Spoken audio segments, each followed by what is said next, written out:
Pemirsa, sidang lanjutan kasus dugaan tindak pidana pasar modal dengan terdakwa mantan direksi PT 3 Pilar Sejahtera Food Tbk, Joko Mokoginta dan Budi Istanto Suhito kembali digelar di Pengadilan Negeri Jakarta Selatan.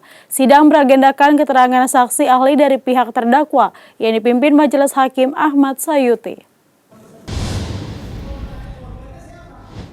Dalam keterangannya di persidangan, saksi ahli Khairul Huda menyebut kesalahan penempatan dalam laporan keuangan seharusnya diberi sanksi administratif terlebih dahulu sebelum masuk ke ranah pidana sebab tidak ada korban yang dirugikan dalam kasus tersebut.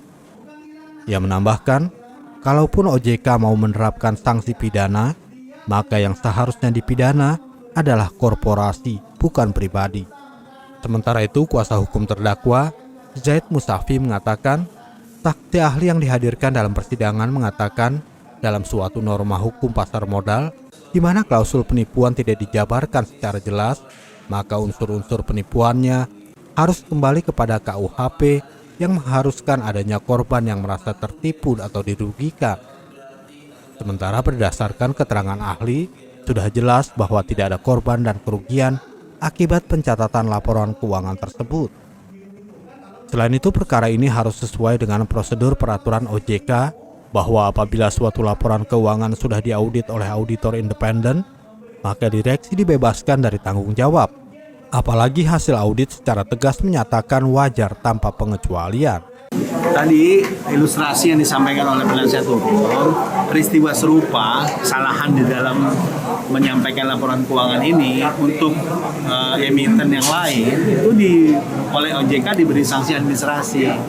Ada Garuda Indonesia, ada macam-macam gitu.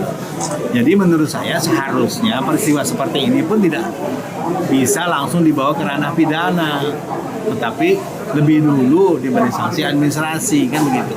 Tegas ahli kita menyatakan bahwa ketika suatu norma, dalam hal ini adalah norma hukum pasar modal, ya tidak menjelaskan secara detail apa makna dan penipuan dalam klausul pasar modal, ya kembali harus mengacu kepada KUH pidana. Dan KUH pidana secara mutlak mensyaratkan adanya korban. Jadi dalam konteks ini siapa yang jadi korban? Dan korban atas ulah siapa? Atas ulah Pak Joko dan Pak Budi selaku mantan direktur atau ulah perseroan? Seperti diketahui, dakwaan kepada kedua terdakwa dibuat dan disusun atas dugaan kesalahan penyajian pihak berelasi menjadi pihak ketiga dan dugaan penggelembungan nilai piutang PT TPSF atau AISA atas laporan keuangan tahunan untuk tahun buku 2017. Dari Jakarta, Ihsan Riansah, Nusantara TV melaporkan.